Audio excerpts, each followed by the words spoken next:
समय की बात है। माता लक्ष्मी कैलाश पर्वत पर आती हैं माता पार्वती और भगवान शंकर को बैकुंठ दर्शन के निमंत्रण देने के लिए। उनका निमंत्रण पाकर भगवान शंकर और माता पार्वती दोनों बहुत प्रसन्न होते हैं और वह दोनों खुशी खुशी बैकुंठ की तरफ चले जाते हैं।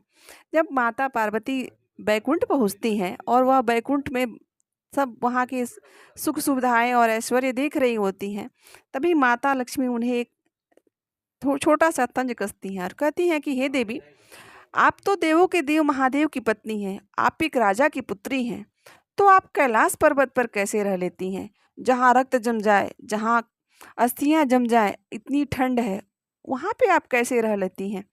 यह सुनकर माता पार्वती के मन में थोड़ा सा एक क्रोध का बीज उत्पन्न होता है और वह थोड़ा बड़ा होने लगता है। जब भगवान शंकर और माता पार्वती वहाँ से कैलाश की तरफ आ जाते हैं, तब माता पार्वती भगवान शंकर से हठ करने लगती हैं कि हे देव, आप तो देवों के देव हैं, तो हमारे पास एक ऐसा महल क्यों नहीं है जहाँ सारी सुख सुविधाएं हो और हम सुख शांति से रह सकें।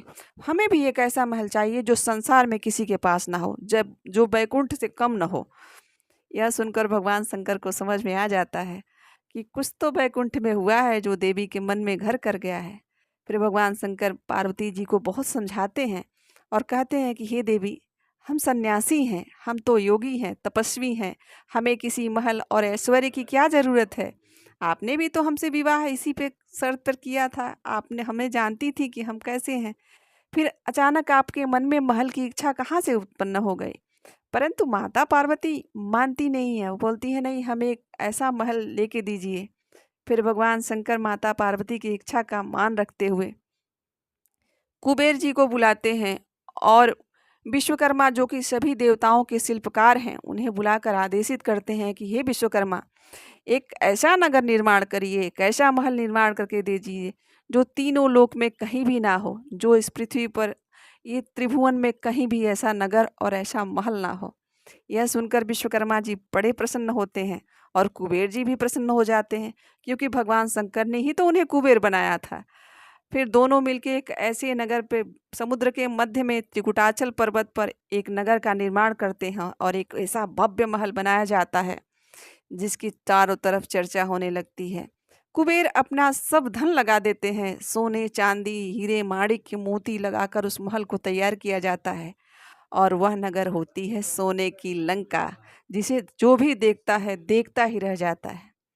नगर तो बहुत दिव्य और भव्य बनकर तैयार हो जाता है। उसके पश्चात जब माता पार्वती ऊपर से देखती हैं उस नगर को, तो उन्हें वहाँ पर जाने की आतुरता होने लगती है और वह महादेव से कहती हैं कि हे महादेव, अब तो हमारा नगर तैयार हो गया है, हमारा महल तैयार हो गया है, चलिए चलते हैं, प्रस्थान करते हैं।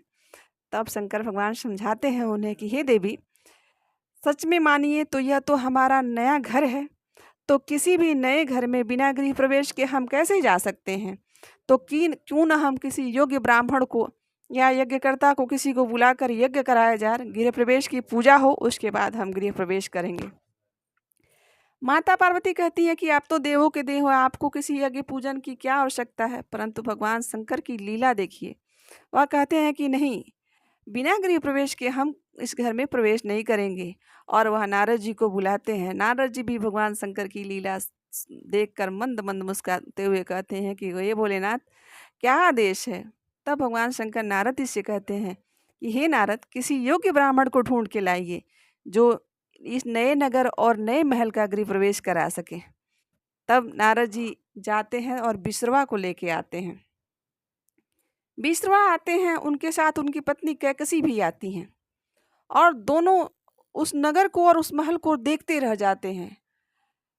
बड़ी धूमधाम से, बड़ी विधिवत वहाँ पर गृह प्रवेश कराया जाता है और जब गृह प्रवेश समाप्त होता है, तब भगवान शंकर बिश्रवा से कहते हैं कि हे ब्राह्मण देवता, आप अपना दक्षिणा मांगिए कि आपको क्या चाहिए। बिश्रवा कहते हैं कि नहीं प्रभु, आपने इस कार्य के लिए हमें चुना, यही हमारा सौभाग्य है, मुझे किसी दक्षिणा की आवश्यकता नहीं है। परंतु महादेव जिद करते हैं कि नहीं, ऐसा नहीं होता है, किसी भी पूजन कार्य को समाप्त होने के पश्चात अगर दक्षिणा न दिया जाए तो वह पूजन कार्य सफल नहीं माना जाएगा। फिर भी बिश्रवा तो कुछ नहीं कहते हैं, लेकिन उनकी पत्नी कैकसी इतना उनको उकसाती हैं, इतना उनको समझाती हैं कि वह कहते हैं कि हे महादेव, यदि आप इतना दान देने के लिए आतुर हैं, तो आप मुझे यह नगर और यह महल ही दे दीजिए। भगवान शंकर की लीला होती है, भगवान शंकर तो समझ ही जाते हैं।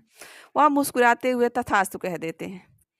जब यह शब्द सुनती हैं माता पार्वती, तो उन्हें दुख और क्रोध से इतना इतना दुख होता है और इतनी क्रोधित हो जाती हैं कि तुरंत वह विश्रवा को श्राप दे देती हैं कि हे लालची ब्राह्मण, तुम जिस नगर और जिस महल के लालच को लेके जा रहे हो, यह महल मेरी आशाओं पर बना हुआ था, यह मेरी कल्पना थी और तुम आज इसे लेकर जा रहे हो। मैं तुम्हें श्राप देती हूँ कि इस महल में ही तुम अपने समस्त वंश का विनाश होते हुए देखोगे और यह महल और यह नगर ही श्रापित हो जाएगा। मेरा श्राप है कि एक दिन यह नगर जलकर राख हो जाएगा। और उसके बाद कहते हैं कि वह महल विश्रवा के पुत्र कुबेर को प्राप्त होता है, क्योंकि कुबेर जी विश्रवा के पुत्र रहते हैं। और कुछ समय बाद जब एक दिन रावण वहाँ से गुजर रहा होता है, तो उसकी नज़र उस नगर पर पड़ती है। रावण कुबेर का सौतेला भाई था, वो भी विश्रवा का ही पुत्र था। तो वह देखता है तो उसके मन में लालच उत्पन्न हो जाती है और वह अपने ही भाई कुबेर को वहाँ से मारकर भगा देता है और वह छीन लेता है लंका नगरी और उस महल को। उसके पश्चात वह वहाँ राज करने लगता है और माता पार्वती के श्राप के फलस्वरूप कुछ समय के बाद जब राम रावण युद्ध होने वाला रहता है, उसके पहले ही हनुमान जी उस लंका को जलाकर राख कर देते हैं। कहते हैं कि माता पार्वती और भगवान शंकर जब उस नगर से निकले, तब माता पार्वती ने कहा था कि आज के पश्चात मैं कभी मुड़कर इस नगर की तरफ नहीं देखूंगी। और यह सुनकर भगवान शंकर कहते हैं कि मैं भी इस नगर में कभी नहीं आऊँगा। तो जब तक रावण था और उसके बाद भी कभी भी भगवान शंकर की ना कोई मूर्ति और ना कोई प्रतिमा लंका में थी ही नहीं। इसकी कहानी हम कभी आपको आगे बताएंगे कि क्या कभी महादेव लंका गए। और आज के लिए इतना ही। तो यह थी लंका की कहानी कि सोने की लंका किसके लिए बनी थी और वह रावण तक कैसे पहुंच गई, कैसे रावण लंकाधिपति कहलाया। अगर कथा कहीं भी आपको अच्छी लगी हो तो प्लीज़ हमारे चैनल से जुड़ जाइए, हमें सपोर्ट कीजिए और बेल आइकन प्रेस कर दीजिए। एक लाइक तो बनता ही है। तो आज के लिए इतना ही, मिलते हैं किसी और कथा के साथ। यहाँ तक बने रहने के लिए आप सभी का बहुत बहुत धन्यवाद। राधे राधे दोस्तों, जय श्री कृष्णा।